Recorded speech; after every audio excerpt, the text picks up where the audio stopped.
words are about to be spoken here on the Extreme Life of Matt Hardy, presented to you exclusively by Podcast Heat and AdFreeShows.com. I, of course, am John Alba, joined in person by the broken one, the woken one, the spoken one himself, Mr. Matt Hardy. How are you, my friend? I'm doing good, man. It's a lovely day here in Queens, New York. We're getting ready for Grand Slam tonight. It should be an epic night of pro wrestling. That's the first time anyone's ever said that. It's a lovely night in Queens, New York. But there is a first time for everything. Oh, and there's actually a 48th time for everything, because as people listen to this, it is your birthday, Mr. Matt Hardy. That is correct, yeah. Happy birthday to you. Yeah, the 48th trip I had around the sun. I feel honored. How many deities come to you on the 48th birthday?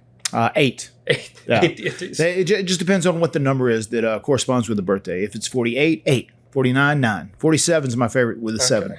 What's amazing is, even as you turn 48, you're still not as old as Hurricane. That's right. Yeah, he's ancient. I'll never catch him. It's impossible, literally impossible. 48, man. How do you reflect on that? That's, 50's knocking on the door. You got a great family, great career. Yeah, they're the best, and I can still go out and break out a moonsault every so often, which people seem to be blown away by that. I'm doing good, especially considering how much abuse I put my body through over the course of almost 30 years. In October, it will be officially 30 years. I feel fortunate to still be doing what I'm doing at as high of a level as I'm doing it right now. Did you feel like you would still be doing this at this point in the game? Early on, I didn't know. I didn't know how long my body was going to last. And that's one of the things that I tell young guys constantly, like, make sure to save your money, because this whole journey, this whole fun run known as professional wrestling could end the very next day. Yeah. You never know which day is your last one. All it takes is one bad bump and it's all over. So I feel very blessed to have been able to do it this long. I think a lot of wrestling fans are very pleased that you guys are still out there making the towns, per se. And the cool thing about you, Matt, is that even as your career winds down, you're going to be a lifer in wrestling. You are going to be involved in wrestling. Yeah.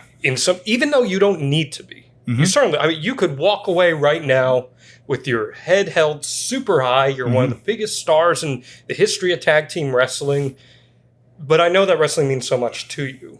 Yeah. That I love it. It's like, it's my passion. It was my dream initially. I wanted to be a pro wrestler, and all I ever wanted to do was win the world tag team titles one time. And obviously we exceeded that greatly. So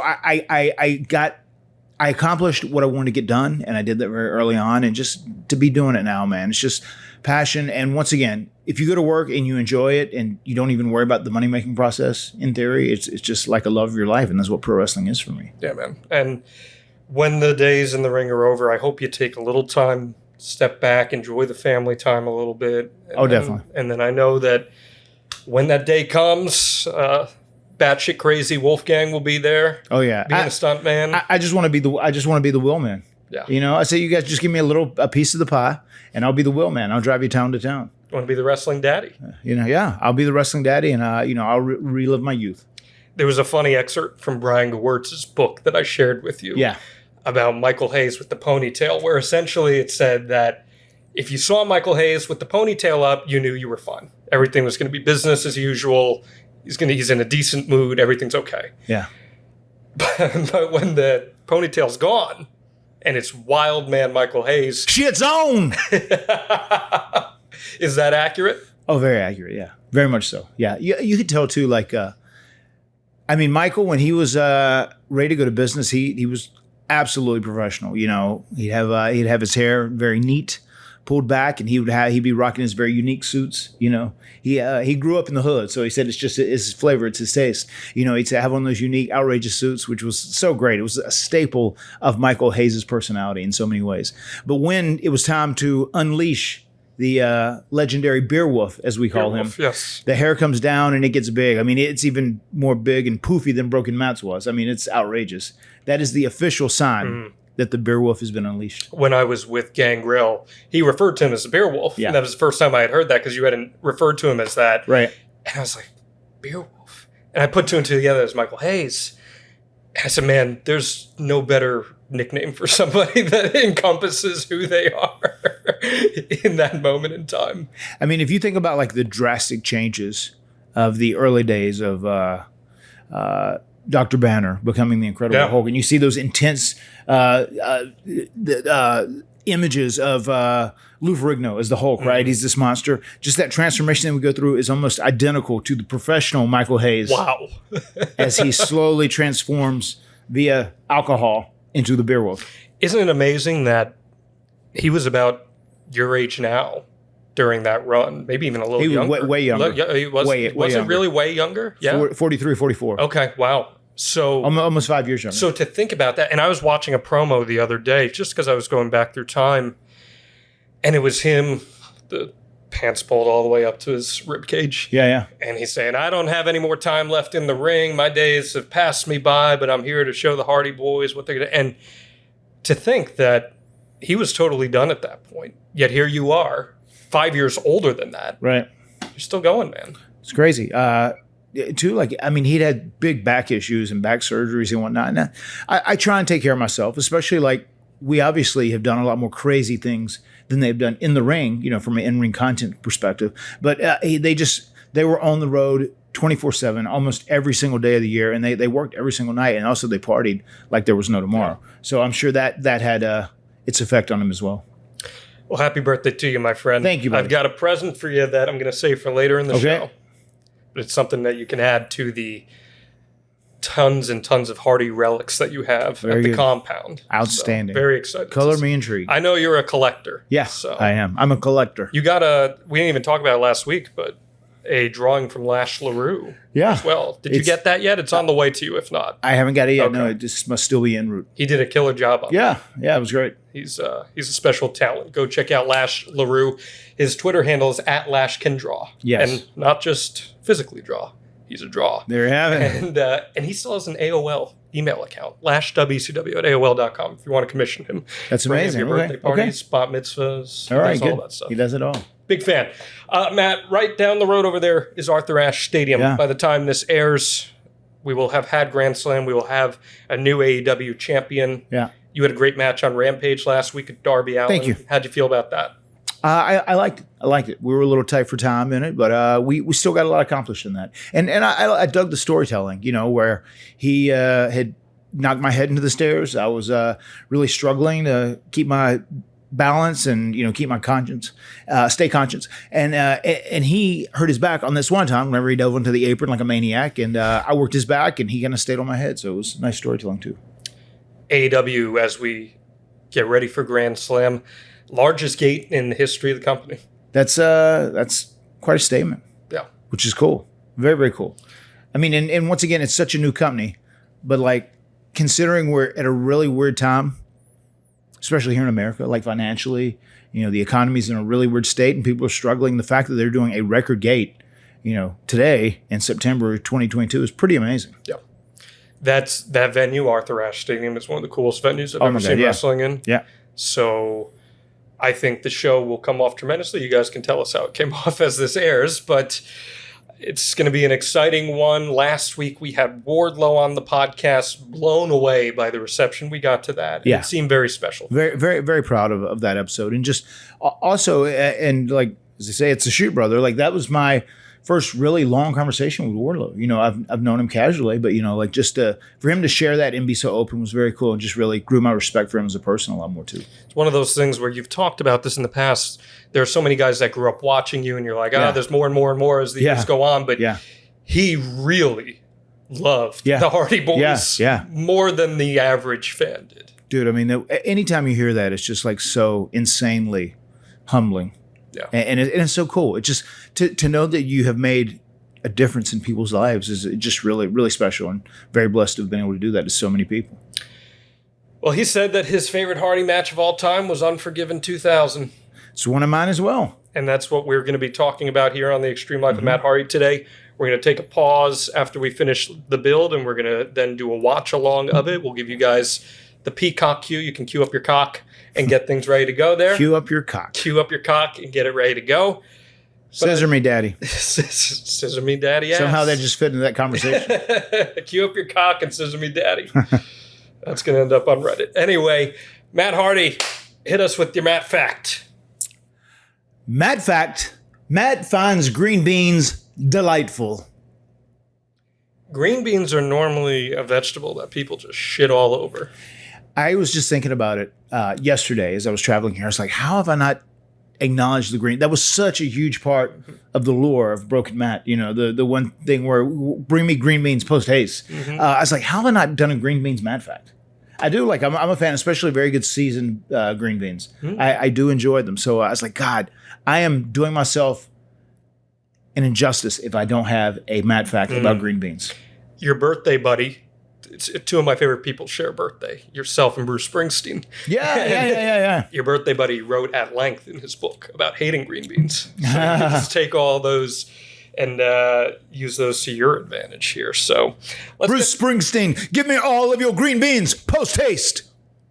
Never thought we'd talk about that here on the Extreme Life of Matt Hardy, but here we are. Let's get to it. So, last time we talked about 2000.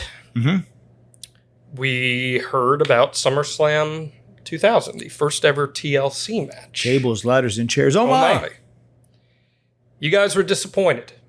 It was a great match. It was in Raleigh, Hardy country. Groundbreaking, trailblazing.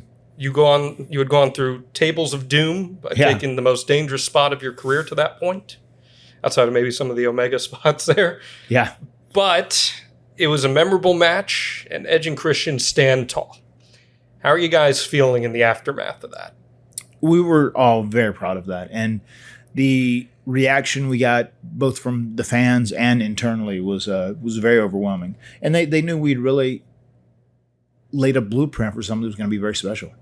Is Vince... I don't think we realized it would have become as big and as massive of a stable as it is in wrestling today, but we did know we were onto something big. That's what I was just going to ask. Is Vince seeing the money after he sees a match like that? Yes, he definitely knew that there was interest, and I mean from that point on, you know, after the first ever tag team table match with Edge and Christian, which led to the WrestleMania match, he knew he had some sort of formula for success with these three teams using these inanimate objects, and that TLC match really solidified us as like the masters of that craft. These matches, as we've talked about in the past, they go from, let's put it on the card, see what happens, to these are attractions. Right. And not only are they attractions, but they are selling pay-per-views. 100%. Are you seeing a tangible difference in your bottom line after TLC?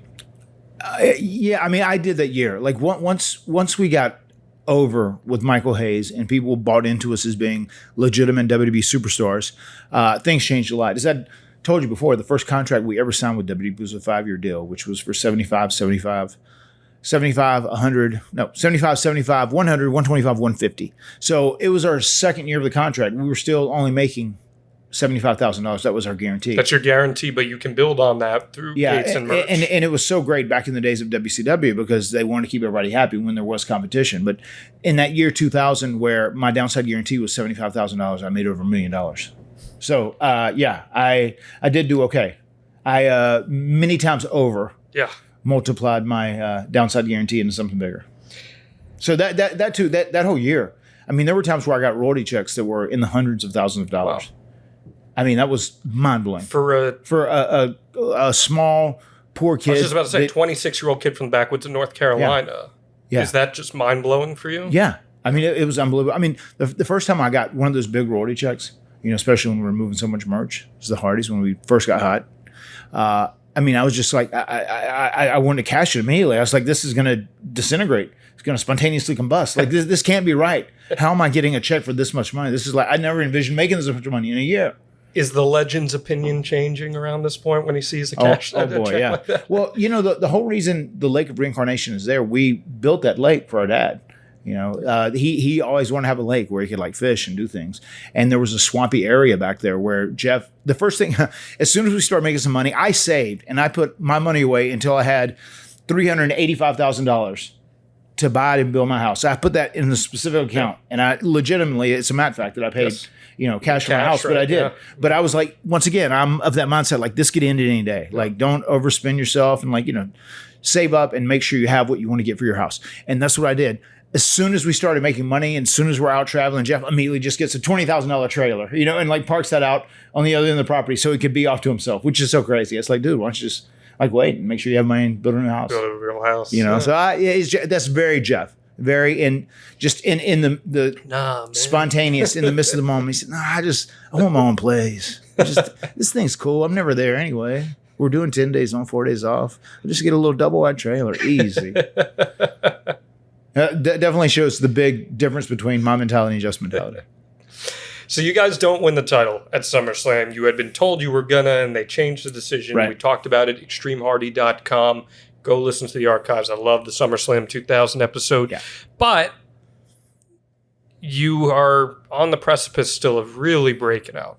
Are you guys promised by Vince McMahon we'll have a make good and you will win the championship at our next pay-per-view? Yeah, he had promised us the night before. You know, when we first learned that we weren't going to win in Raleigh, he promised us we'll do it in the next pay-per-view. It's just too obvious. It's too obvious. And I don't think that was a bad thing at all. I think that was a good thing. You know, it would have made the moment even more special to be in North Carolina and for North Carolina's favorite tag team, the Hardys, to actually win. It would have been so great. He's saying we will give you guys those titles. Yes, he did. And did you believe him? I did. I mean, because we had kind of been set to be the champions for a while. Like there was talk about doing it at WrestleMania. They decided to have Edge and Christian win the first match, which I 100% think that was the right decision because those guys really found their footing in the new character and the new personas they were doing, and they were killing it. But then like at SummerSlam 2000, the first ever TLC, that should have been us. It wasn't. We were just patient, and we're going to make the upcoming cage match as special as possible and try and make it a meaningful moment for our careers. So the night after SummerSlam, you guys are at the Greensboro Coliseum for Raw. Mm-hmm. How cool is that for you, wrestling at the Greensboro Coliseum? Because the Greensboro Coliseum is kind of a legendary wrestling venue in North Carolina country. Ric Flair, NWA, WCW galore. Is that a special venue for you to perform in? It is, yeah. And that's one of the first times I ever saw a live wrestling event was there. You know, so that was cool. It was headlined by Ultimate Warrior versus Macho Man Randy Savage. Oh, wow. Which was so cool. But yeah, anytime you're in those classic, famous venues and, you know, all the famous memories from Starcades and all the NWA, WCW, Jim Crockett promotion stuff that happened there, yeah, of course, it was very special to be working there. Well, you saw the likes of Ric Flair, Sting, Macho Man, Ultimate Warrior, but on this night, Edge and Christian are bringing out mini Dudley Boys and mini Hardy Boys, and they're gallivanting about in the ring, gloating about winning the first TLC match until you guys come out and lay them all out. You sandwich Edge in a ladder. What do you think of that whole shindig there with them bringing it? It seems like Vince at this time had an obsession with dwarves and mini, what's the right word, incarnations of some of the characters. I feel like for us, right, we've kind of really made it, and we're like getting over and we're becoming legitimate stars. Anytime you're able to be, for me, this is my personal opinion, be able to be in skits like that where you have other guys mimicking you and they're supposed to be making, I mean, that means you're doing pretty well for yourself if someone's want to do those gigs. And I love that too. I mean, I feel like it is the entertainment aspect of it. Like nowadays, I get why people like these serious wrestling matches, and there are definitely times and places for everything. But man, we have to remember at the end of the day, wrestling is entertainment. Yep. It really, really is. And this is Edge and Christian really starting to find their own here. Oh yeah. They were great, and this was tailor made for them too. We're going to talk about it as this episode goes on because we see more and more character development in Edge and Christian. This is all about you guys winning the championship, but it's critical in telling their story as well because we see the layers of Edge and Christian start to develop more through this particular feud. And we're also seeing the layering of Team Extreme a little more, where we're going to start using Lita as the third piece to tell those more in-depth stories and add more depth to the Hardy Boys too, and giving motivations for the characters, which I think is effective. She actually faces Jackie on this night, and we're incorporating Jackie into this. So Team Extreme, Edge and Christian, and Jackie. I haven't really talked about Jackie too much on this show, but by all accounts, she was a legitimate badass. Yeah, she was like the real deal. She was she was cool too. She was a lot of fun. One of my most fun experiences with her was doing the Fear Factor episode, because it actually came down to her and I the whole while, and I actually talked to her and interacted with her over the course of those 3 days, probably more than I did any time before. Yeah. But she was all right, man. I like Jackie. I asked everyone on Twitter what episodes you want to see next year for the Extreme Life of Matt Hardy. We have our entire 2023 mapped out. Yeah. And I'll tell you guys this. This was all on John, guys. John's killing it. I appreciate that. But we got some great suggestions from fans, too, which is awesome. But one of the episodes that's on the calendar for next year is a watch-along of the Fear Factor episode. Yeah, that's cool, which should be really, really cool. Yeah. And everyone kind of thought Jeff was going to be the one that would win it. They really did, yeah. But that secret sauce ended up coming out on top. So it should be fun to look at that. The next night, you have the SmackDown taping. That's in Fayetteville, where a little less than a year prior, you guys won those tag team championships. So on that episode, you guys, Team Extreme, defeat Edge and Christian and Jackie. How are you guys feeling about your receptions in North Carolina at this point? Because I just said to you, a year prior, you win the tag titles and, oh, shit, the Hardy Boyz won the tag titles. That's cool. Yeah. But now you're on a whole nother level here. Right. How are you feeling about those hometown receptions? We loved it. Being in North Carolina was really our bread and butter back in the day. You know, like just they were so happy to see these kids. They were from the middle of the country, North Carolina, little podunk Cameron, see these guys become successful and like become stars. So they were really supportive with us, and they stood with us all the time. Anytime we're in North Carolina, we knew it was going to be a special night. Did you realize consciously that you guys had stepped up your game to a whole new level in a year's time like that? I think it all happened so fast we really didn't think of it in those terms. Yeah. I mean, you realize you've come a long way. And I remember you said that 6-man tag, that intergender match we had. I remember that match, and the crowd was great for it. And I like that match a whole lot too. I remember being very proud of that match that night in Fayetteville. There's an interesting note from the Wrestling Observer here that I want to read to you about what was going on in the company at that time. Okay. Keep in mind, as WWF is going up, WCW is steep tanking right now. Right. Jim Ross is the head of talent relations at the time. And Dave says, regarding any rumors, Jim Ross sent a memo to the talent saying there hasn't been one meeting with any WCW wrestlers and that no meetings are scheduled. He also wrote that they are happy with the cohesive and upbeat locker room, that nobody would be hired, despite rumors, and no matter how big of a star they are, that the company perceives would damage the locker room morale. Apparently, both Stone Cold Steve Austin and Triple H have spoken positively about wanting to work with Diamond Dallas Page in particular, but there have been nothing more than preliminary inquiries about Page, and no serious talks will be made unless someone has a contract release. WWF has made it clear they aren't interested in buying out any WCW contracts and have broken off conversations with many unless they show that they have been released. Was there chatter in the locker room at the time about, maybe Sting's going to come in here, maybe DDP's going to come in here and take some of our spots? No, not really. And I'm not even aware. I don't remember that email. Maybe I got it. Maybe I didn't. That like probably the last thing I was focused on then was like, the inner workings of the business. I don't think I was just more worried about doing my stuff and trying to make it as good as possible. As far as my thought process and just in general, I don't think anybody was worried about anything WCW, because WCW was still up and running then. And I just remember we knew that we were very strongly winning the war now against these guys. And that's pretty much all that we were looking to do. Was there anybody in particular that, other than Jurassic Sandbag and Shannon Moore, that you think could have fit in at Summer 2000 that would have played benefit to WWE's hand?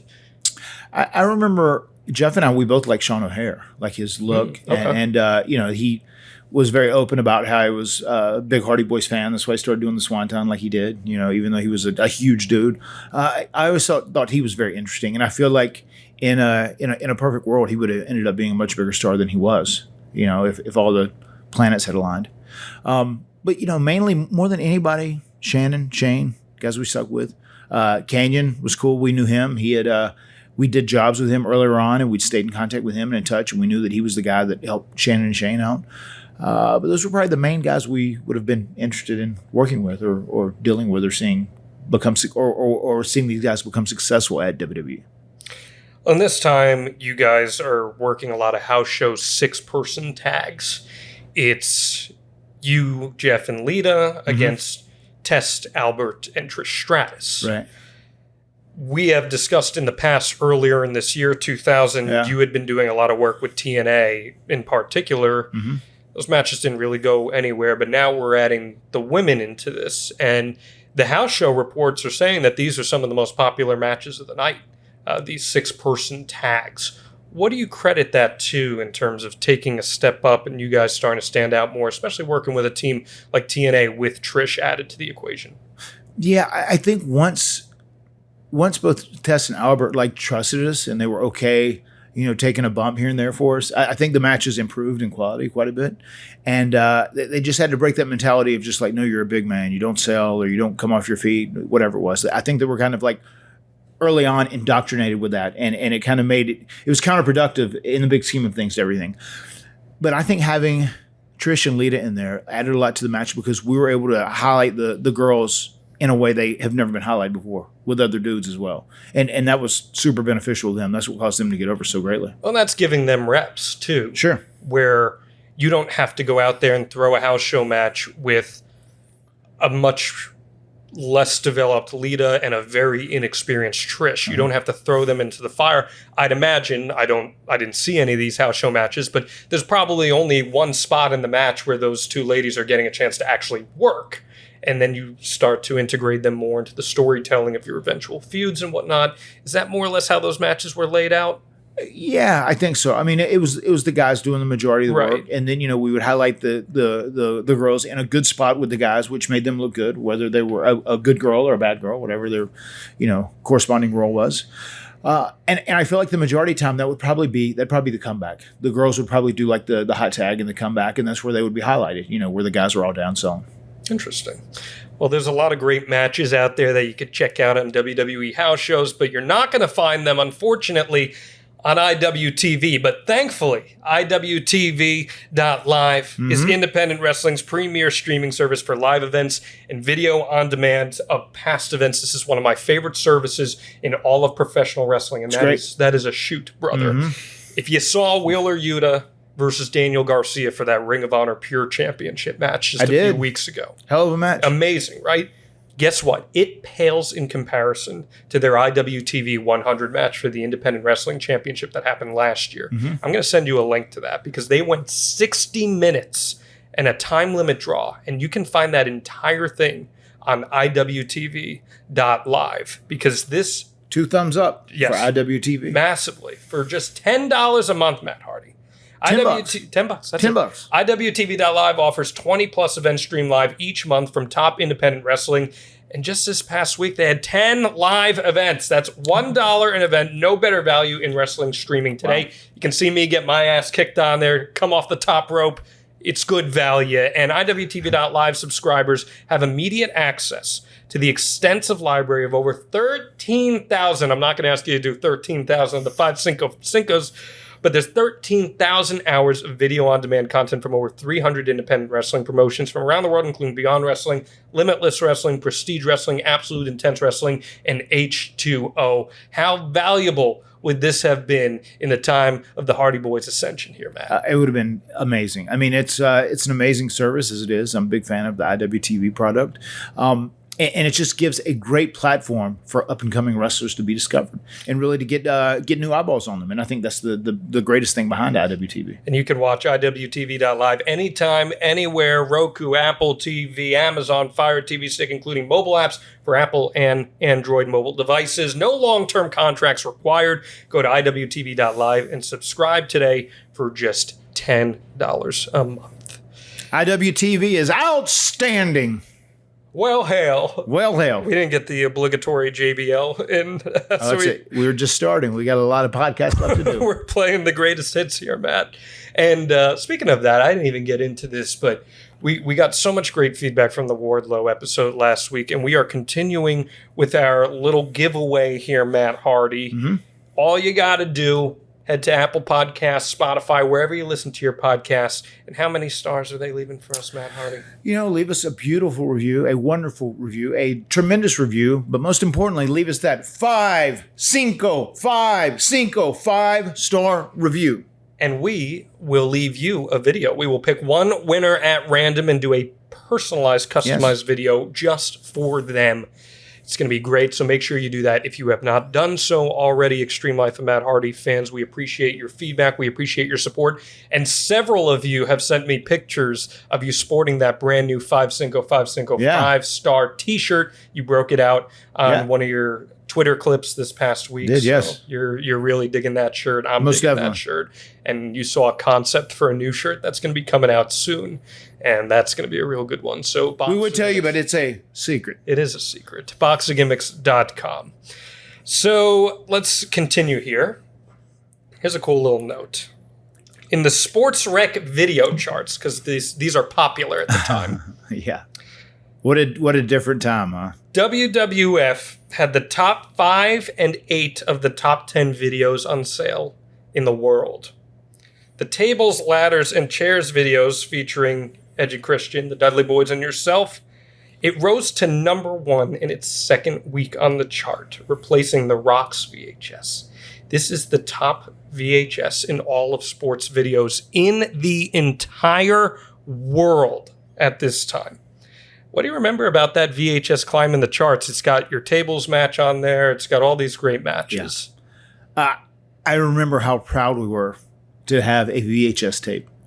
I remember that cover and that box so vividly, and I've got a couple in my house in storage, and it's just so funny. I loved VCRs and VHSs so much back in the day, and it's so crazy now that they're almost like the Hurricane. They're just outdated. So old. They're just so old. This VHS predates your daughter by 21 years. This VHS could drink. Yeah. Your daughter was even born. Oh boy, I would imagine after all those bumps and everything, probably all the people wanted to drink along with the VHS tape in that in that VCR special VHS tape. It's just the terminology sounds funny. I love it so much, but it was like I loved the late '80s and the early '90s when we were doing it. It was in my heyday. That's VCR. This is one of the highest selling VHSs of all time in wrestling. That's crazy. That's awesome though. I do remember it was insanely popular. Yeah. Like I signed so many of those. We did so many autograph signings and appearances. I signed literally probably tens of thousands of those. And it's actually insanely hard to find these days. I'm sure. It's a collector's item. But since it's your birthday, Matt Hardy, got you a little something to put in the relics here of the Hardy gym. And that is... Oh, look at that. Outstanding. Like to show everyone. Yes. Complete with VHS As I said, I remember it very vividly. There it is. So that is a worn and used copy of very cool tables, ladders, and chairs. The VHS still works. That's beautiful, man. Thank you. Of course, absolutely. Thank you, brother. What a great gift. Happy birthday to you. Thank you. A little something to put in the Hardy gym or something of that. Get it framed up. Show Evie one day. Be like, this is called a VHS. Yeah. Oh. I mean, the boys are blown away. They don't know what it. They don't. No, of course they have no idea. Of course. I had some cassette tapes the other day, and these guys were going, "What is this?" This used to be the jam, guys. I'm just cracking up looking at this cover here. Yeah. Look at these images. Yeah. Those are very funny images they selected. Bubba had the best faces. Yeah. The best faces. When he's selling, he's in that trance CLP. Should put the blue dot over that. Yeah, there we go. Man, this is wild. Jeff doesn't even have the colored hair there. It's just... Yeah, this is just right when he was starting to color his hair. Yeah. Hardy Boyz, Dudleys, and Edge and Christian have raised the bar on tag team matches to new heights. Their ladder matches are already the stuff of legend, and they've never met a table they didn't break. If you like over-the-top action and high-flying excitement, this tape is not for you. Do not try this at home. That worked well. I'm sure nobody tried anything at home here. But what's interesting about this, TLC, Tables, Ladders, and Chairs, I would venture to guess that this had been in print behind the scenes for a little while, and someone thought about that and suggested that Mick Foley use that as the title of the match, because this would have been in production for a few months at least at that point, and this dropped right after the first TLC match, so it didn't come together that quickly. So I'd venture to guess that somebody had the idea to base it off of this. That could be correct. I am not 100% certain, but that does sound like a pretty strong theory. How about that table bump there? Oh, yeah. This is the... It looks like it's on a Raw. Yeah. You're going... This one wasn't bad, though. Yeah, because you're going through Jeff. Yeah. But yes, put that up in the Hardy compound. I definitely will. Thank you very much. Of course, absolutely. So let's talk some business at this time. You're All right. Big Money Matt here. Yeah. And I always like to put into perspective just how crazy over WWF was at this time. Yeah. I've got some year-over-years here. And from July 1999 to July 2000, attendance actually goes down a little bit. Attendance is down 0.4%, so not anything super noticeable. Right. But with that said, even as attendance drops for live events, average gate goes up 22.5% from $290,828 to $356,120. So the average gate is up more than 22%. House show sell. This is a wild stat for me. Yeah. House show sellouts 35.3% in 1999, 55.6% in 2000. So in a year's time, you have gone to selling out more than half of your house shows. Average Monday Night Raw rating actually goes down 3%.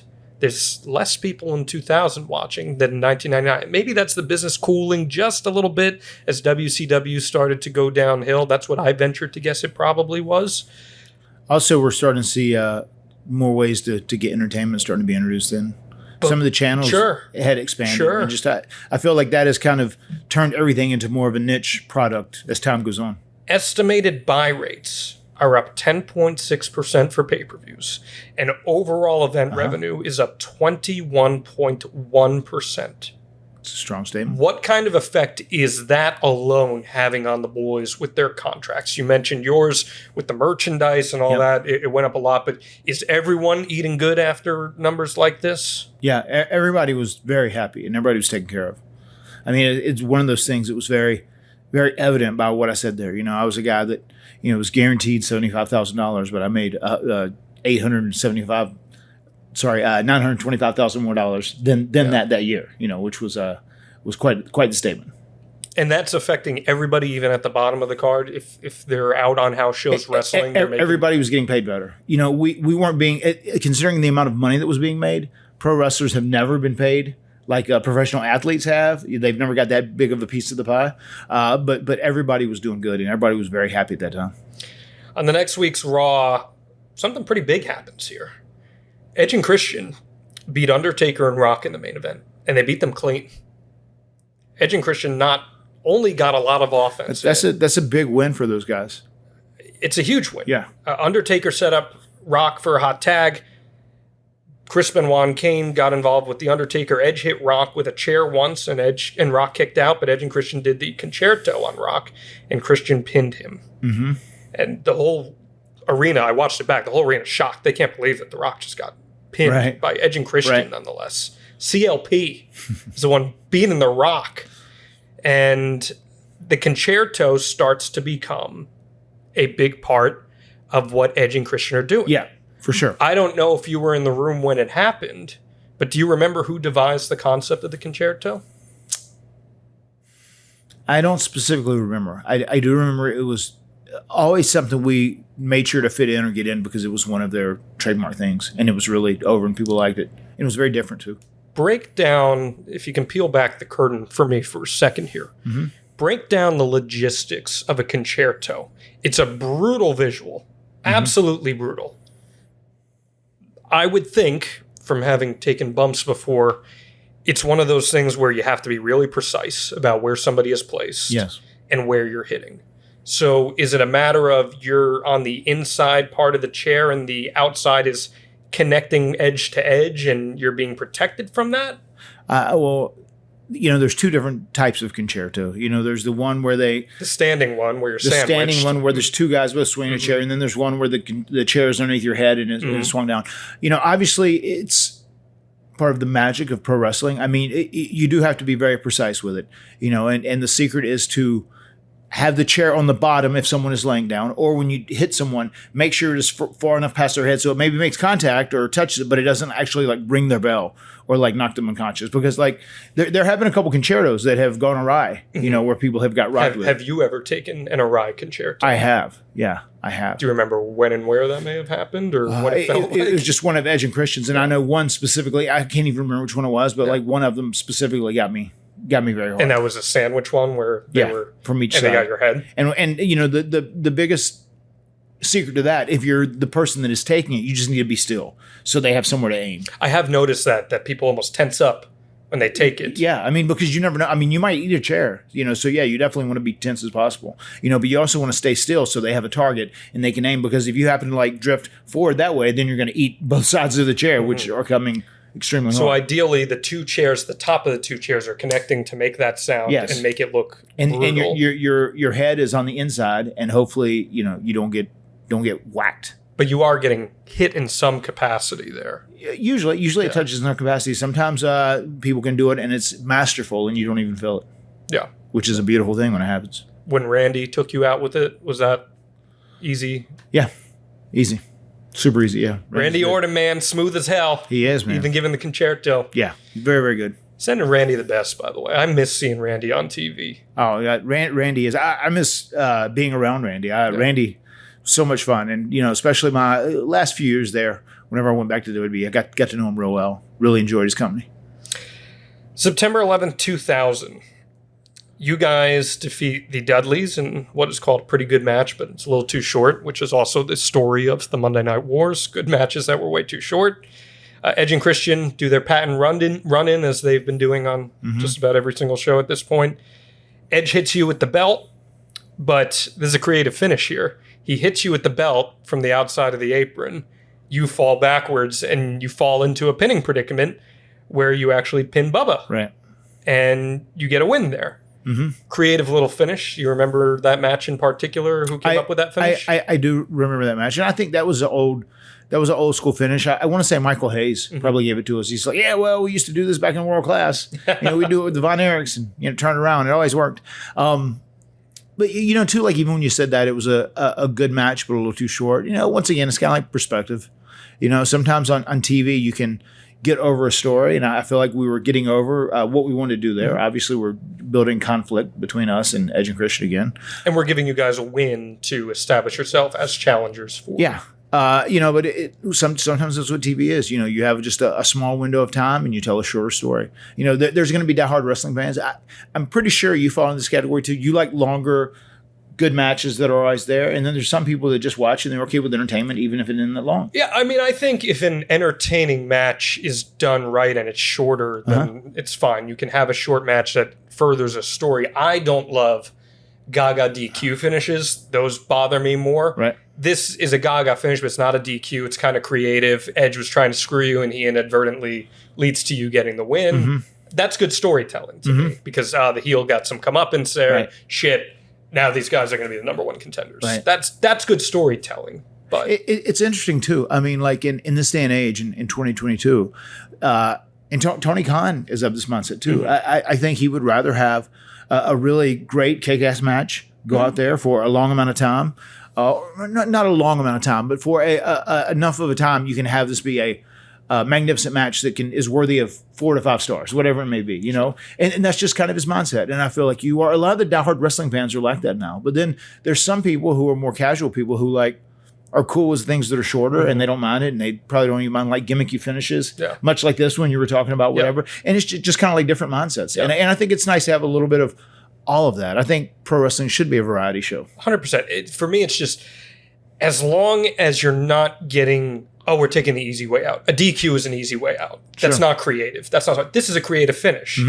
And I agree with that. I love in wrestling when those shit-eating grin heels, like Edge in this case, as part of the Edge and Christian team, who are just so into themselves and think they're these mastermind, holier than thou. Yeah. When they get that degree of comeuppance and it's like, gotcha, that's great wrestling. Sure. That's great wrestling because that's entertaining as hell. And they do it in a humorous way. Right. And that's why Mick Foley was such a great babyface commissioner. Right. Because he made heels look silly, as they should. It's what made Kurt Angle a great comedy heel. As they should. And you got to know that as a heel. And I feel like even today, it's self-awareness, right? Yeah, but I feel like in the environment, some heels want to look like too cool because they're worried about what people are going to see on the internet. You know, like once again, fuck the internet.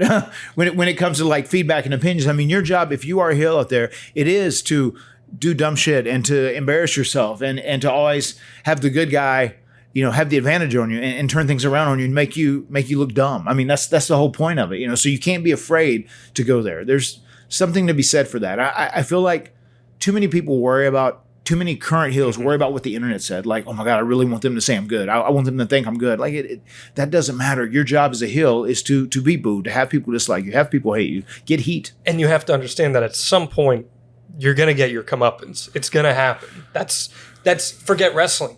That's any storytelling in any movie, TV show. It's storytelling 101. The bad guy is going to get their comeuppance. Sure. And in wrestling, when you can add a degree of humor, and I venture to, Brian Gewirtz talked about this in his book, Comedy versus Humor. That was a big Vince McMahon thing.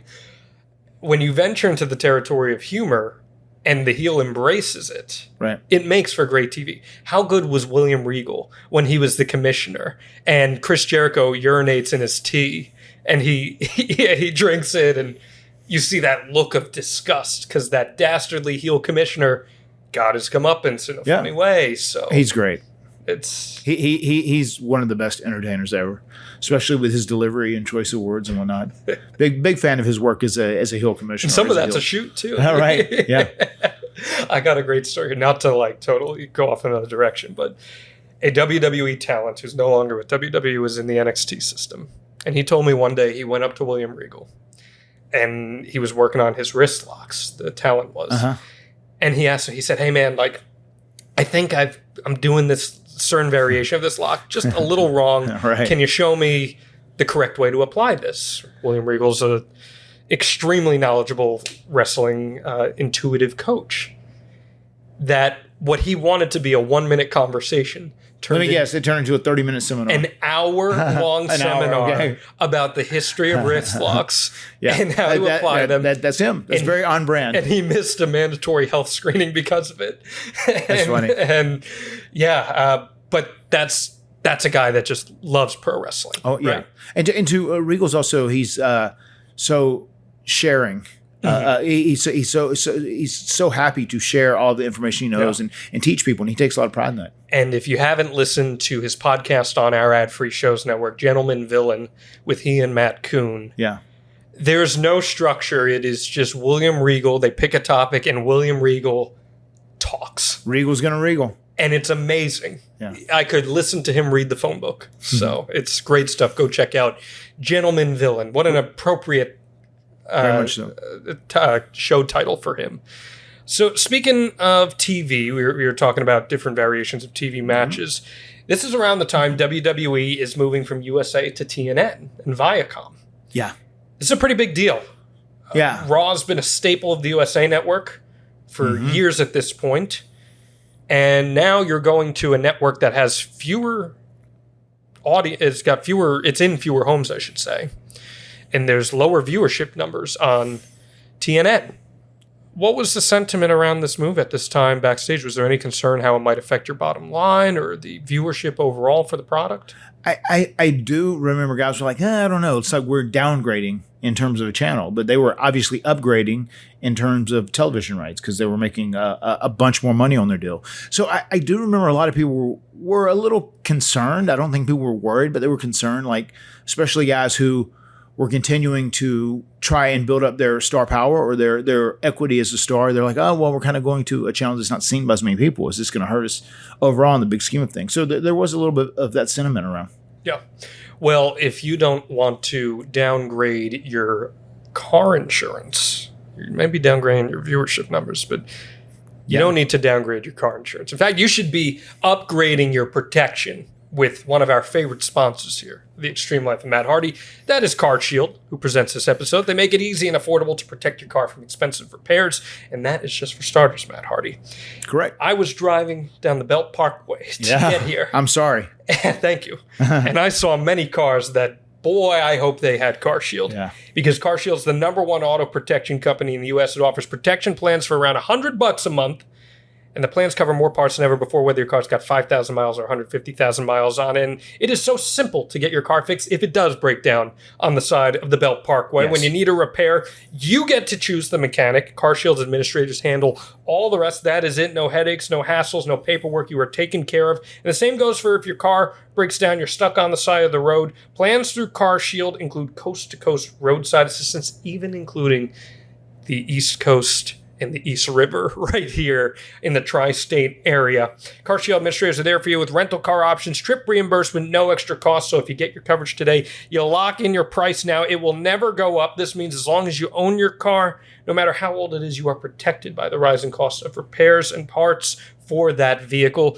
Any driving stories in the tri-state area here going through New York City, Connecticut, Ironically, Jersey? just this morning, I filmed a bit with Isaiah Cassidy. Good to hear you guys are doing okay. Yeah, we're doing all right. We're coexisting. We're reconciling. Okay. And he took me out to have a little bit of a True Blue New York City food this morning, and he got a flat on the way back. And I actually called CarShield for him, and they came out and took care of it. So I hooked him up.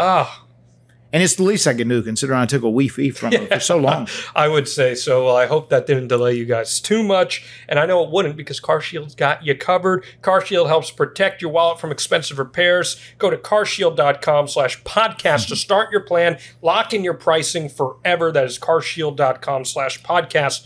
A deductible may apply. That's right, because the private party boys are local to this area. They are. And they are staples of house. Although Isaiah has moved down to North Carolina, though, now. Really? Did you not know I did not know that. No, he's lived in Charlotte for about a year. He's living in Cameron with you?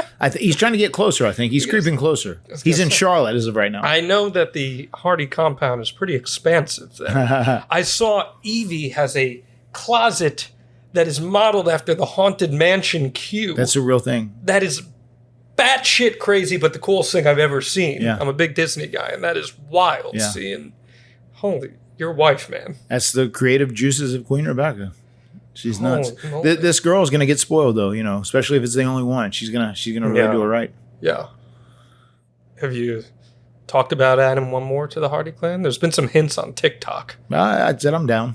I know it just boils down to you just giving Rebby that look, and it's like, all right, let's go here. So. But once again, she has to do all the heavy lifting for the children. I'm just a contributor. That's true. And it's a fun job. Hers is the one that's so taxing.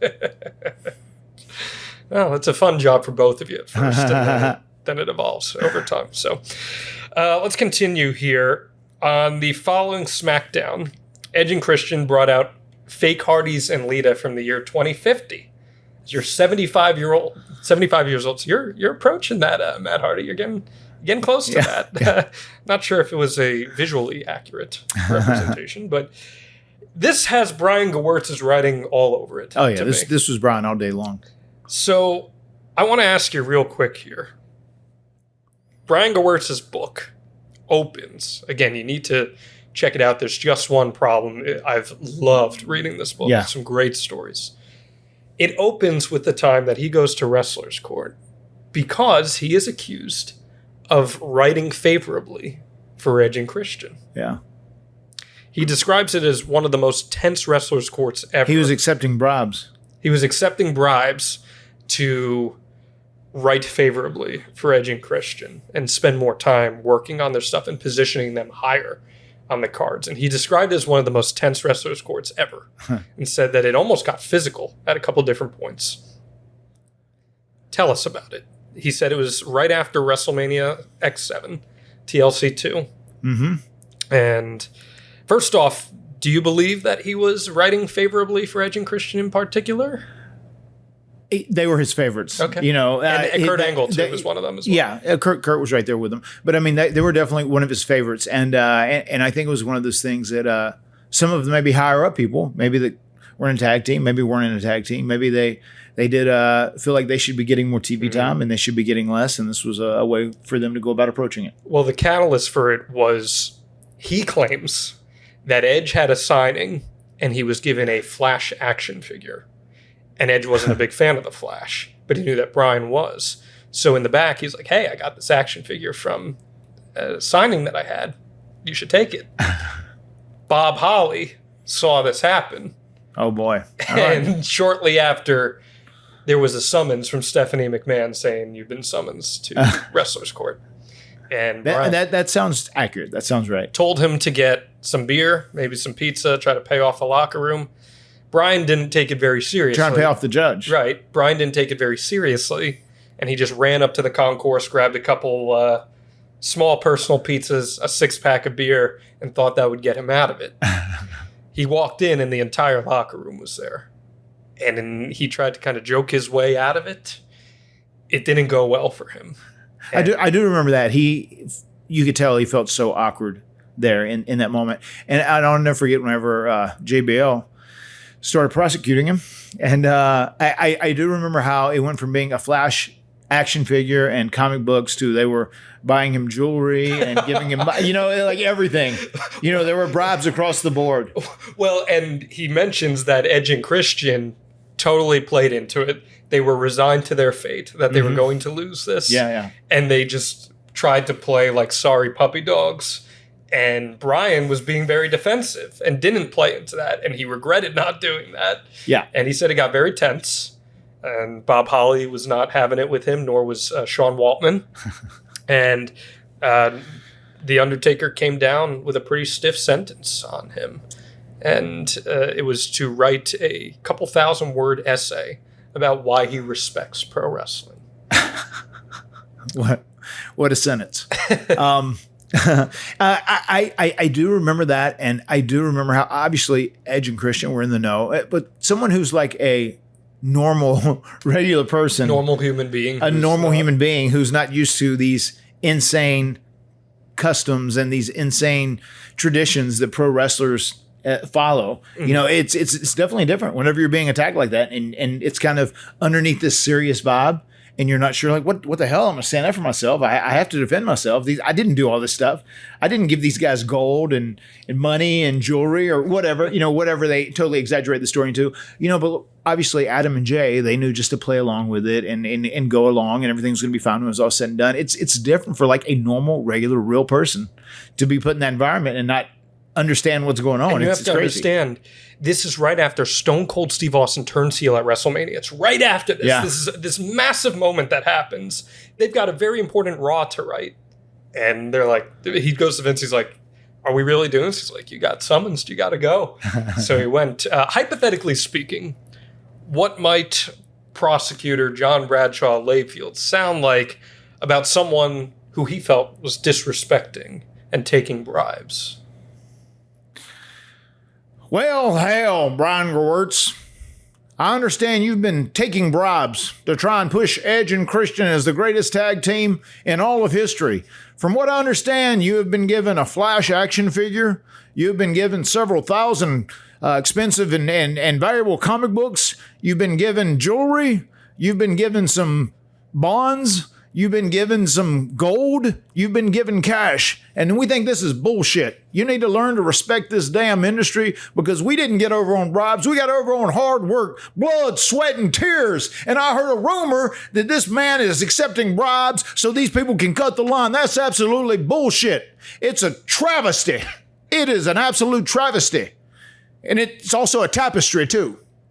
It almost sounds like you vividly have heard that before. I'm sure I have. That was good. That was on point. We got to play the greatest hits. So we appreciate that on behalf of all the Extreme Life of Matt Hardy fans. It's for the top guys out there. Yes, the top guys love them. Yeah. So Matt Hardy, JBL. There's no doubt about that. So later that night, X-Pac and Edge and Christian actually beat you guys and Jericho when X-Pac pinned Jeff with the X Factor. So no direct losses here to Edge and Christian.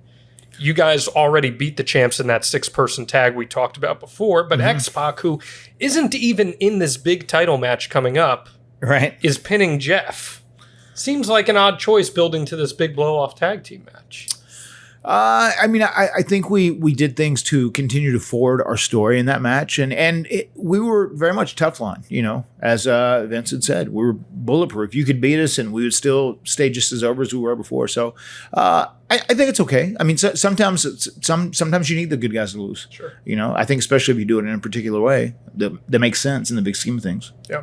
It's just interesting that Jeff is getting pinned here. Yeah. I mean, I get that. If Matt Hardy got pinned, I'd understand. Yeah, right. But, yeah. But it's one of those things that didn't bother me too. I mean, X-Pac at that point was, a main event level performer. And just to get in there and work with him and even get beat by him, there's no shame in that. Yeah. On Raw, Edge and Christian beat Too Cool using the belts to cheat. You guys aren't actually booked for this show, but there's going to be a big moment coming for you two in just a little bit. But as I was looking at this show, I found a funny little note here in the Wrestling Observer. Oh, yeah? We got to give a shout out to one of our pals here and one of the biggest supporters of the Extreme Life of Matt Hardy. From the Observer. Okay. Thomas Simpson, who promotes Omega Pro Wrestling, the Carolina indie group that the Hardys, Lita Shannon Moore, and Shane Helms all come from. Which T-Dog, Thomas Simpson. Lita did not come from there, so that's she did not. I don't know why that's in there.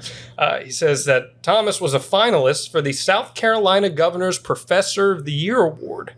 Simpson is a math professor at the University of South Carolina. Well, Matt, I'm a finalist for Professor of the Year.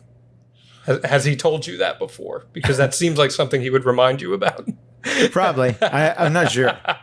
I thought it was a cool little note, cool little shout out for him. Yeah, it is cool. What's up, Thomas? Thomas listens to the Extreme Life of Matt Hardy every week, and he's a super big supporter, and we appreciate you, Thomas. Yes.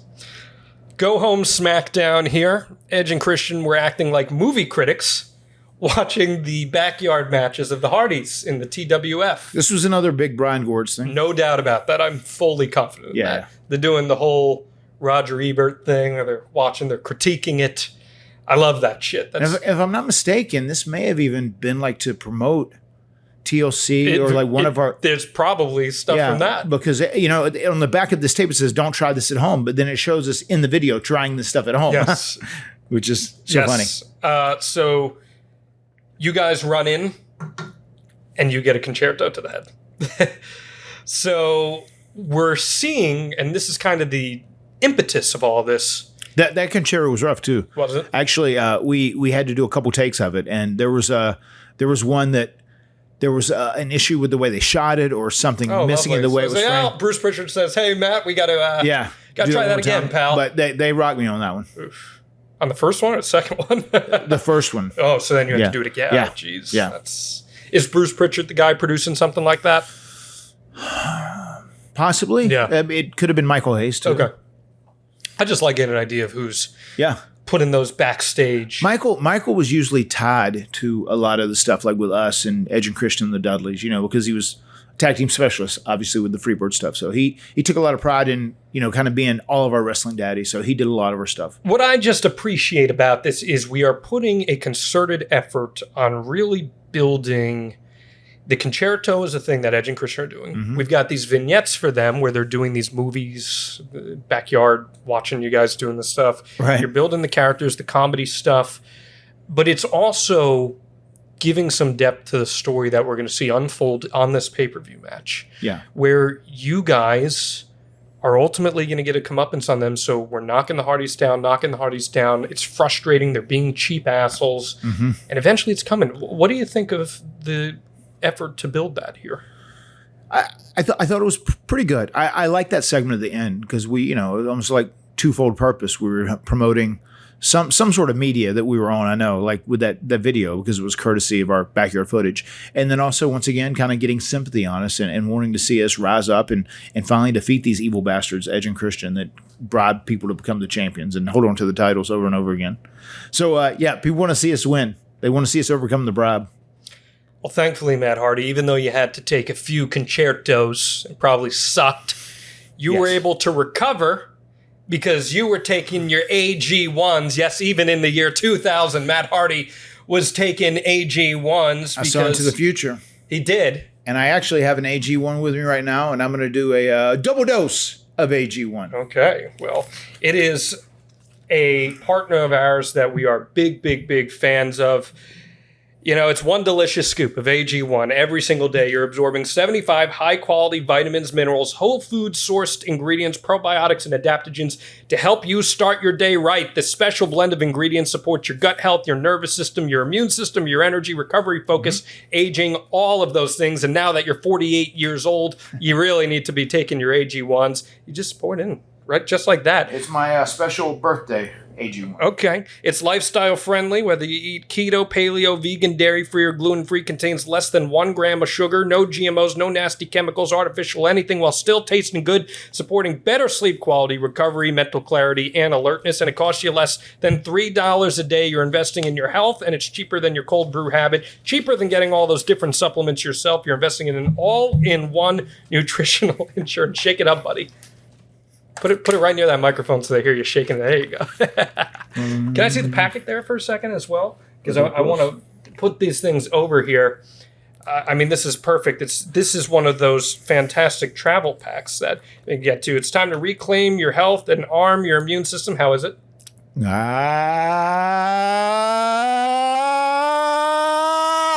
Wonderful. How about that? It's nice. You can arm your immune system with convenient daily nutrition, just 1 scoop in a cup of water every day. That is it. No need for a million different pills and supplements to look out for your health. And to make it easy, Athletic Greens is giving you a free 1-year supply of immune-supporting vitamin D. And how many of these free travel packs, Matt Hardy? 5 free travel packs. All you have to do is That's what I just had. Yes, it is. All you have to do is visit athleticgreens.com/Hardy. Again, that is athleticgreens.com/Hardy to take ownership over your health and pick up the ultimate daily nutritional insurance. And this is the legit deal. I love AG1. All right, so in just a minute here, we're going to start watching this Unforgiven 2000 match. It occurred in one of those really tough wrestling cities that we talked about, which was Philadelphia. It was on September 24th at the First Union Center. A notoriously famous hill town. Yes. They love to cheer the bad guys. They do. You've had a lot of moments in that arena. That's where the Royal Rumble was with you and Bray, where you guys were fighting out of the ring there. And I do remember that. And there was some other big Hardy moments in Philadelphia there. It legitimately sold out in 2 hours. And keep in mind, this is like pre-internet ticketing and everything. Yeah.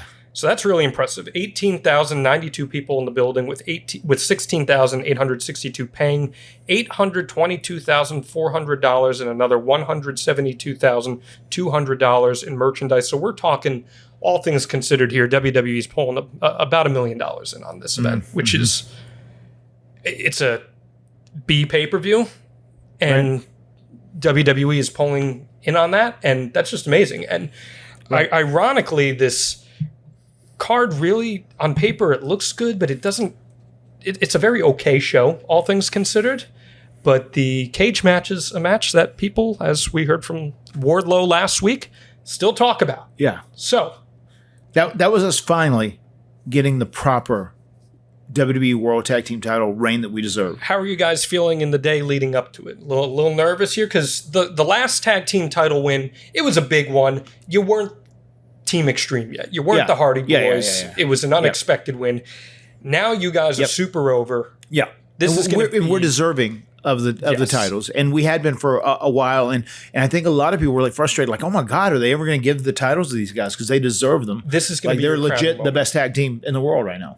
We've been chronicling from the ladder match in 1999 up to this point. We're nearly a year later at this juncture, and we've seen a metamorphosis of the Hardy Boys become totally different characters. This is a big moment for you guys, and you're going to do it in a pretty significant wrestling city, in a venue that has a lot of wrestling history. Yeah. We are going to watch this on Peacock, so as I said, pull up your cocks. 58 minutes, 26 seconds if you would like to watch along with us on your personal device, or if you're just listening to this, well, we're going to give you our thoughts and some commentary as we watch the match. Are you ready, Matt Hardy? Some insight, yeah. In 5, 4, 3, 2, 1, here we go. So, this is the Edge and Christian entrance, man, with the camera roving all around the arena. Yeah. Great little technique, just to give the idea that they could come from anywhere. I remember this set. I remember watching this pay-per-view live. I bought this pay-per-view, and that set. I do miss the old idea of having different pay-per-view sets all the time. I love that too. I thought that was such a great little thing for all the pay-per-views. It added, so it made you want to see the pay-per-view just to see what the set was going to look like. Yeah, I understand why they don't do it anymore. It's definitely more cost efficient not to. And I forget where I heard this. Might have been in a tour of the WWE warehouse I saw online, but the reason that they don't do them as much anymore, other than the cost, is that those sets, you don't think about this, but they were all SD, standard definition. And in the high def era, they would have to spend a ton more money upgrading those individual set pieces they're only going to use once just for HD. Interesting. So I thought that was really interesting. That is, yeah. I didn't think about that. I remember when they first switched over to HD. Oh, here's the one where we go back to the video, actually. I love the ball cap that COP has on there. God. There's Siskel. There you are. There he is, high voltage. High voltage himself. Every time I called it a V-bomb, it was a voltage bomb. That's initially where I got that when I first started wrestling, yeah. We get a little recap there. Mm-hmm. There's the chairs, and there's the second take of the concerto. The second take. What a shitty blazer Christian's got on there. All right, people came to their feet for the Hardy Boyz, Matt. Jeff is amped. Green. Yeah, he is. Jeff is ready for this. And this is like Jeff's environment, too, where you can go out and be a stuntman and do all kinds of crazy things. He's healthy. He's young. You're pumped up, too. Yeah. This is a big one. We were really happy. I remember we were in Cleveland whenever I won the scramble match. And I was talking about how I was very happy that the crowd reacted at the end. And the crowd reaction at the end of this made me very happy too, because once again, Philadelphia is a very tried and true wrestling town. And they really respect the people that they think work hard and get over. And I was reading the notes too. Dave actually mentioned that he felt like the crowd reactions did not come off great on TV on this show. And he did say that you guys worked really hard, and I'll get into that in a little bit. But for rules, this is an escape the cage cage match. What do you think of escape the cage versus pinfall submission here? You know, I get why they do escape the cage because you can build some drama in that way, and it also gives people a reason to go to different locations. I think it allows you to do more from a storytelling perspective from the top of the cage and whatnot. But also, too, I like the very time-honored tradition of just a pinfall in a cage, too. I mean, I'm cool with cage matches being like that. And there are pinfalls and submissions in this, too, but you can escape the cage for the win. But I get why that was done initially, because it just opens up so many opportunities to do different things. Because obviously, if there's, you can only win by pinfall or submission, then there's not really a huge reason to go up to the top of the cage. It just gives you a great reason from a storyline aspect to actually make the climb. Oh, look at this. Oh, yeah. Some innovative poetry in motion. Yeah. I remember that. Like, Jeff's like, yeah, I can do that. I can do that. He was great. Very confident. It was very cool. Did you guys run that ahead of time? We didn't try it, but Jeff was very confident he could get up there. Once again, we were in a cage. We had a different environment to play with, so we tried to do stuff just a little bit different and be creative. Do you guys get to run a rehearsal on this with the cage down? Usually they kind of put the cage down so you can think about it or just get a feel for it and know what's going on. Mm-hmm. So we did for a little while. I feel like we didn't have a long time though. What was on top on the show? Do you know?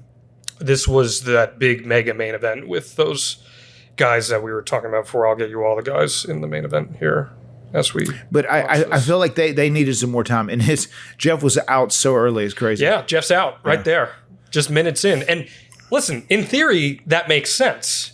Yeah, you should. If it's an escape the cage rule, you should try to get out there. But some interesting psychology here. That was a great camera shot of Edge. It was. Well, rope crotching. We love Edge and Christian getting rope crotched. And I mean, this was kind of my idea. I said, I remember specifically wanting to get Jeff out early and just try and have them beat the shit out of me. And then the whole story is Jeff is trying to get back in the cage to help me, trying to get back in the cage to help me, trying to get back in the cage. And can I survive? Can I survive? Yeah. Because this was a twist to a tag team cage match that had never been done before. You had a double main event here. This was Triple H versus Kurt with Mick Foley as a special guest ref, and The Rock versus Benoit, Kane, and Taker. So, gotcha. Two big main events there. Yeah. So those guys needed time in the ring. So we only had a very short amount of time to kind of get in the cage and feel things. Yeah, I think this is really nice layered storytelling. And as you said, it's different than what you would typically see from this kind of storytelling. And now it essentially becomes a handicap match because Christian and Edge could win. And see, like that rope crowd, love that, CLP. But this I don't love. I mean, I love the spot, the catapult into Christian. That's great. But in theory, they should just double team you. Christian shouldn't even worry about escaping the cage. Right. And you win. Like Edge and Christian win if they just do that. But I also understand we're suspending disbelief just a little bit I feel like we try and focus on that a little more as things go on. And I think this was a good idea, tying him up in the Yeah. ropes. I remember this specifically. Like, it's just now if I can get out. Christian's tree of woe, Edge is tied up with the ropes. It's amazing how in wrestling it becomes so difficult to climb things. Oh, yeah. Ladders, it really cages. does. Well, wrestling takes a lot out of you. Yes, it does. You expend so much energy. It's difficult. That actually, grabbing the top of that cage and pulling up, it is just a little tricky. It's trickier than it looks. Oh, boy. Big vertical suplex from the top of the cage. That is... that one, I felt that one. That's a big bump there. That was a big bump. And you know, something we want to talk about a lot, we busted our ass in this match, and I'm sure we're going to talk about this later on the podcast, but the next night when we walked into that first ever episode on TNT, right? TNN. When we walked in for that first episode, like we were all sore as hell. And there's a ladder match. Oh, we have a 3-segment ladder match. 3 segments. Like we thought we weren't working. We were just doing like a promo in the ring or something as the new champs. And we were all beat the hell up. Yeah. And they said, you don't have to do a lot of crazy stuff. They said, just go out and do something simple storytelling. Pat Patterson said that. I said, dude, we have like a standard. We can't fall below that standard. And that's something that Dave has talked about in these match reviews as we've chronicled them. Each time you try to do more and more and top the last one. And because you guys held yourselves to such a high standard, it becomes difficult there. I mean, it really does. I mean, especially when you have done so much innovative, just high risk stuff, and you're doing these matches, and you have to raise the bar each time to keep people happy. You know that we all felt very passionate about that. So like, even though we're all beat up, we weren't going to go half-assed in this match. I like that Jeff is trying to get involved, but because it's almost like cutting off a hot tag. In a way, it is. It really is. Jeff is trying to make the save, and each time they cut off the ring. And I think, that is a bad bump there from Jeff. I think now it's really specific. They're just trying to whip my ass and beat me, and now it's just like, can Matt survive? And that's kind of the picture we were trying to paint right here. The little flapjack into the cage, I liked a lot. I didn't necessarily like taking it, but I did. I liked it. You're trying to fight. You're a babyface in peril, trying to throw some desperation jabs. I'm in survival mode. Jeff not happy with Jimmy Corderas here. Jimmy Corderas takes a big bump. It's a little heelish there. Big shout out to Jimmy Corderas. I mean, but I like that. Like in real life, it's desperation. Yeah, it's real life, and you would do that to save your brother and tag team partner, especially with all the stakes. Well, now there's no DQ. Now we're trying to get the chair involved. Jeff was able to open the cage. Those always look like those suck, taking the cage door to the face. They often do. So Christian can get out here if he would like to. And he does. All right. So Christian has escaped the cage. Yes. Yeah, I like that spot with Jimmy Corderas. I want to say people were a little concerned, like, oh, should Jeff as a babyface really do that? I said, no, I think it makes perfect sense in the story we're telling. As long as it's desperation. Yeah. Which it was. So now we have one chair in the ring. Christian's gone to the outside, and he is going to, because again, the story has been the concerto. And we're going to get that involved. He's going to lock up the door. Jeff can't get in. And I wonder, was there something in the notes too where he said something about Vince wasn't going to let there be blood in this match? Or something like that? I saw something in the notes. Yes, and I'll get into that in a second. Yeah. Because but if you have an anecdote, by all means, we might have to label that as Matt Fact or Matt Fiction. Okay, all right. Wow, here we go. You are gushing. You didn't blade too much. No. I mean, they were. I think at this point, Sexton Hardcastle throwing that. Yeah. They were starting to cut back on it some, and that's not fun. That was a very good spot. They were starting to cut back on it some, but we really felt it was important for this match, and it really fell into the context of the story that we were telling. And we actually went to Vince and said, "Oh, we'd like to have blood in this match." And I can't remember if someone else had it on the show or not, but he said, "Oh, okay. Well, if it's really that important to you and you guys would like to do it, I'm okay with it." Yeah, Dave says, even though Matt juiced and was being beaten in a cage 2-on-1, it didn't have the crowd heat you'd expect from a pretty boy babyface. Vince at first nixed the idea of doing a blade job. It was only the second time Matt had ever bladed. First time was in 1994 indie match, but all four talked McMahon into it. I bladed a few times on the indies, different things. A lot of that stuff's probably never documented or recorded, but I had done it some. I was okay at it. Definitely a lot better at it than Jeff. Great callback in the storytelling there. Yes. They both go to the concerto on you, who you ate the concerto in the movie scene, and now it's a good way to cut off the heat too, I think. For sure, yeah. Again, heels having their comeuppance, them being their own undoing. And I am just trying to survive at this point. Matt Hardy will not die. That's right. That's my MO. What do you think of that note there about the heat not being there for the crowd? I mean, I could typically see that. I feel like live in the arena, the crowd came off a lot better than it did probably across TV. But also it's like Philadelphia, and they're like a bloodthirsty heel crowd as it is anyway. I feel like they were going. They were waiting. They're standing, Matt. They were waiting on the big payoffs. Christian takes a ladder of doom spot there, but he is out now. We have evened the odds. Yep. And they came unglued for the ladder there. Jeff Hardy holding a ladder is always going to get over. Yeah, that's always going to get a reaction for sure. Now it's you and Edge here. Big bulldog. This was when Jeff climbs up this ladder. Here, I feel like there's a point where one of the heels come over and they act like he's going to hit him, and Jeff has this great, really smarmy look on his face, like, you can't get me now, bitch. There you go. Yeah, look at Edge stirring. Yeah. He's got...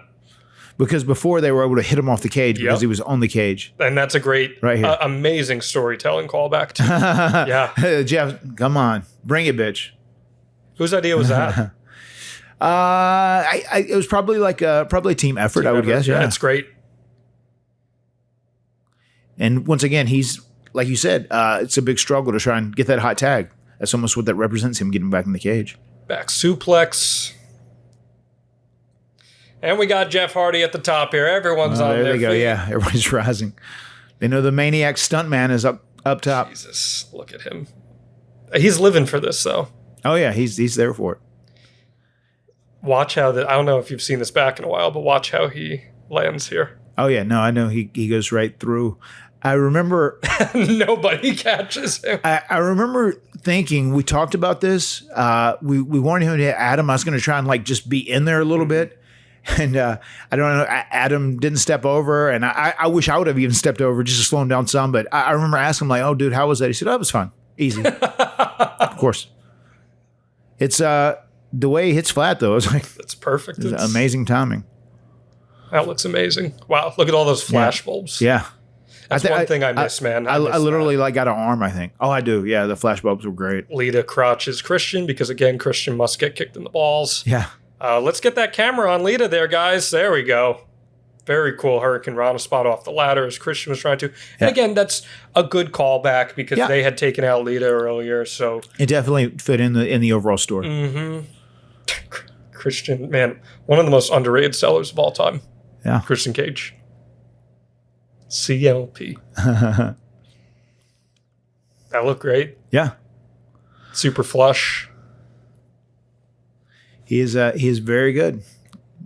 Christian Cage, regardless if he is my friend or my enemy, he's really good at what he does. Yes, he is.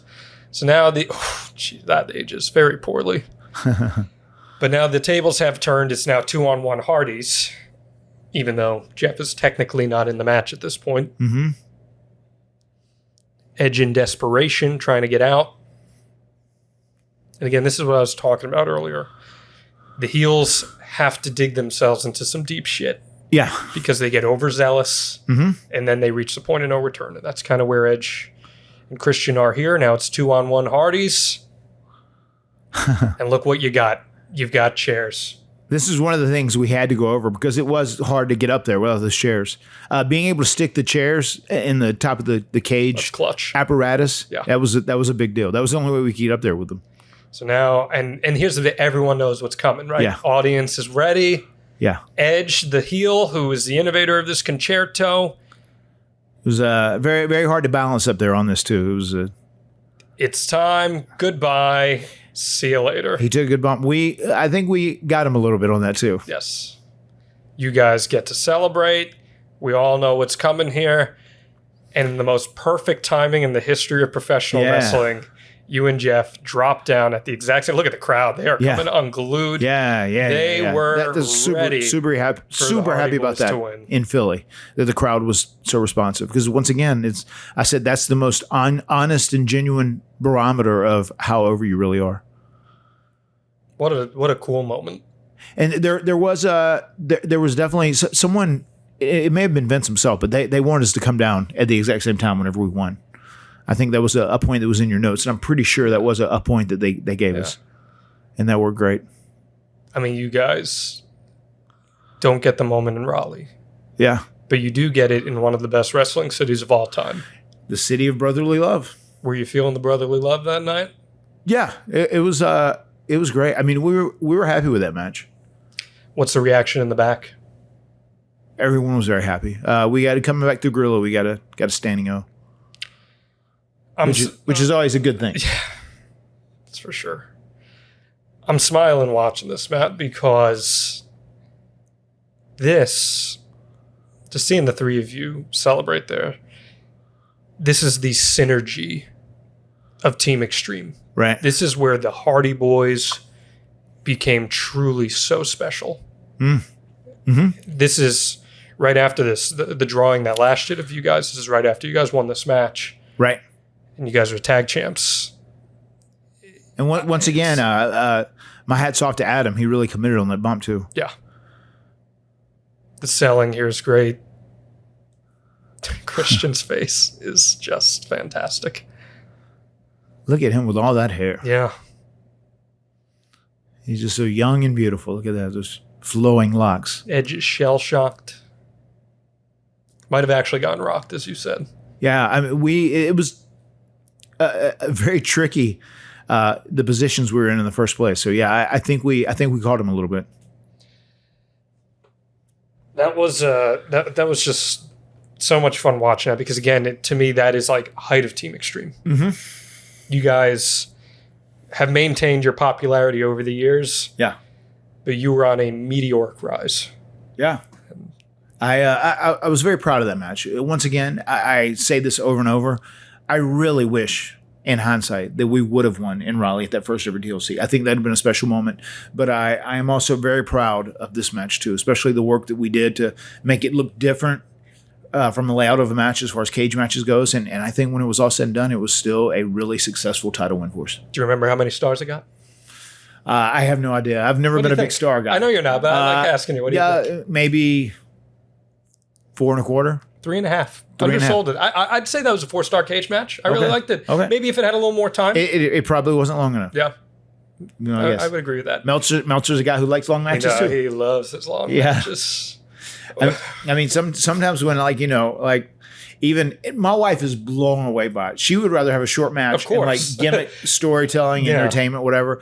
When I told her that the whole blood and guts thing was going to go an hour, or when I've said they've done an hour, she said, "Who? What the fuck? Who the fuck would watch that? Who would watch an hour of wrestling? I'd rather die. I'd rather do anything except watch an hour of wrestling straight. One match, two guys for an hour? Are you kidding me?"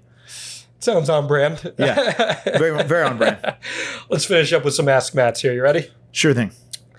Josh asks, was the locker room excited about moving to a new network, or was it business as usual?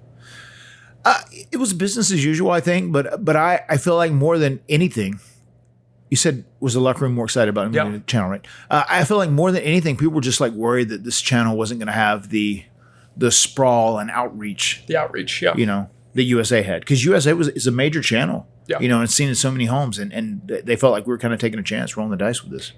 Great question from Brian Tier, one of our top guys on ad-free shows, where this show drops early access, of course. It says a majority of the match is 2-on-1. Did you all feel the drama was more in Jeff trying to get back in the ring, or with Matt trying to survive?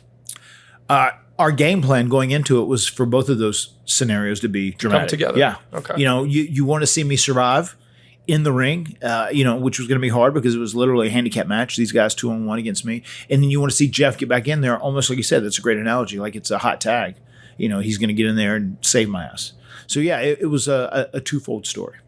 I love questions like that, Brian, because that shows that you're paying attention to the layering of the storytelling in the match. Pat asks, if you could make one change or addition to a steel cage match, what would you do? For example, Dean Ambrose and Chris Jericho had that extreme cage match back in the day. Right. And they may have even done a piece of business in AEW together that was similar to that.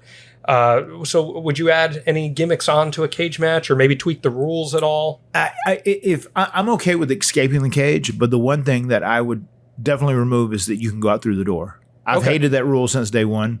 Seems a little anticlimactic. Yeah, I mean, it's super anticlimactic. You can just like walk out the door and like step on the floor. It's like boring. Like if you're gonna do it and say you can escape the cage and win, then you have to go over the top of the cage. So that way it adds some excitement to the match. Kyle asks, Matt, how does working in a cage as a singles match compare with a tag in a cage? And with the reduced visibility for fans due to the cage, does it make it harder to work than normal if your stuff is getting seen or not by the audience? There is that point, and that really is a real thing. I mean, especially people that are sitting further away from the cage, it is a little harder for them to tell. But I feel like in a singles match within a cage, it's a little hard to do like facials and like close-ups that like are supposed to mean more because they're not always going to be visible. Really relying on the cameras to do the heavy lifting for you in that. Very much so, because like the people that are sitting in the top row in the nosebleed seats, they're not going to be able to see your facial reactions. Where in theory they might be able to tell your body language, kind of your mannerisms about what kind of story you're trying to tell. But like the cage, it does change it because it is a little, it really impedes people's views a little bit.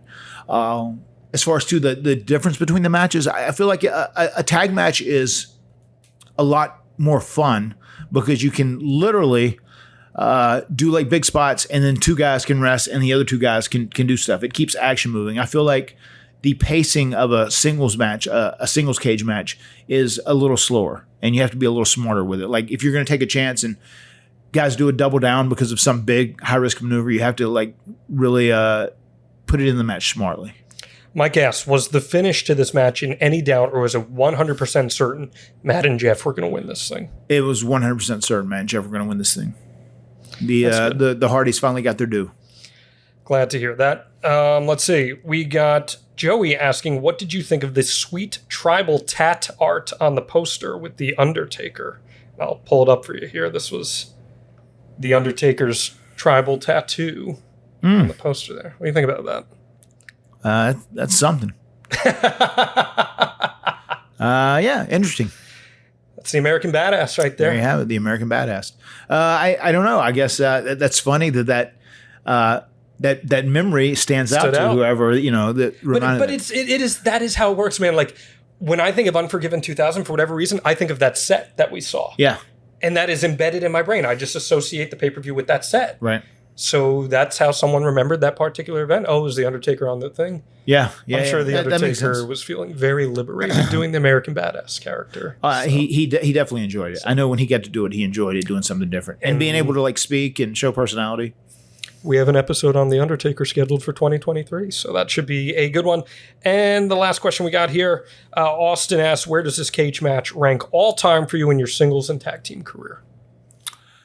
I think I like the match. I think it ranks up pretty high. I think, it's like maybe a top 10 Hardy Boyz match just because it's the match where we truly win the World Tag Team title that we deserved. As the Hardy Boyz. As the Hardy Boyz. As we had earned it. Like we had busted our ass. We'd put our work in. We'd got ourselves over. We were great at what we were doing from an in-ring perspective. And, we deserved this moment even before. I wish we would have got it at TLC, SummerSlam, but we didn't. But we got it here. So that makes this match feel so much more important just because we finally got our, what we deserved, we felt. Great episode here, Matt. I loved watching this match with you. Yeah. We got into a few little off-color stuff, and I think that's great. It's part of the charm of the extreme life of Matt Hardy. Yeah, it is. And next week, we got one that I know you've been waiting a long time for, and that is Trevor Lee, Cameron Grimes. Oh, boy. Okay, yeah. We're taking a trip with the Cadell family. That's cool. And I know that we've had these Omega deep dives in the past. My favorite episodes that we get to do are maybe the uncustomary or unusual ones. Right. What can we expect when we talk about Trevor Lee / Cameron Grimes? I know quite a lot about Trevor Lee. I was there when he was born, and that's like not speaking Not figuratively. Not figuratively. That is, I was literally there when he was born because his dad, in case you don't know this, was Trevor's dad was Tracy Goodell, and he is the guy that I originally started a wrestling promotion with. It was myself and Trevor that started the ECWF, which was the East Coast Wrestling Federation, which would eventually morph into Omega. And he loved wrestling more than anything, and Tracy never made it. But just the fact that his son has, I know he is somewhere just in bliss and smiling on and cheering on his son. And we're going to talk about how Matt Hardy helped take Trevor Lee / Cameron Grimes' career to the moon. To the moon. To the moon. And we're going to have a lot of fun. So get in your Ask Matt questions about that as we prepare for next week. Leave those 5-star reviews for us. Matt Hardy, anything else you'd like to add here? No, this was fun. It's always fun going back watching these matches. I haven't watched this match in years, and once again, maybe it was a little shorter. The story was told a little quicker than I remember. I remember it feeling pretty epic when it happened, but it's really fun to revisit these things and sit back and kind of break down the matches. And I feel like one of the most interesting aspects of our podcast is like, you have me. I've been around doing this for 30 years now. And then John is here, and he has a very unique view of pro wrestling too. And I feel like we have a little bit of different perspectives as far as wrestling goes, but I feel like we mesh really well. And then when we end up doing deep dives on things, I think very intriguing conversation comes out of it. Yes. And I enjoy that. And I think the people who tune into this podcast every single week, I think they enjoy it as well. I think we have a really interesting synergy and dynamic between us. I appreciate that. And I agree entirely. It's been super easy doing the show with you. Yeah. It's the easiest project I've ever worked on, quite frankly. And we appreciate all your kind words. Spread the good word of the extreme life of Matt Hardy. Check things out, extremehardy.com. Get your t-shirts at boxofgimmicks.com. Support this guy. He's got to put some kids through college. I got a family to feed. Keep coming back. Wolfie's making dinner these days, so you got to make sure that he's got food to put on the table. He's doing one or the other. He's either flooding the house or he's making dinner. He's a good kid. Yes, he's a maniac. Good kid. He is a maniac. Happy birthday to you, my friend. Thank you, buddy. All of us on behalf of Hardy Nation wish you all the best this year. And the words have been spoken. We'll see you next week right here on The Extreme Life of Matt Hardy. My skin's dying because you're under it. I'm done lying to myself for this. For all the wonder and believing, man, it's making me weak. I'll fade away and classify myself as obsolete. My skin's dying. I'm done lying. NMLS number 65084, equal housing lender. Woo! The 5-star reviews are in, and it's confirmed SaveWithConrad.com can save you thousands. Jimmy E. writes that we saved his family more than $1,000 a month. James S. says we saved his family more than $1,200 a month. But how much can you save? It's free to find out right now at SaveWithConrad.com. But if you've got a second mortgage, if you've got credit card debt, or even worse, if you're in a 30-year loan, it's not a matter of if we can save you money, but a matter of how much at SaveWithConrad.com.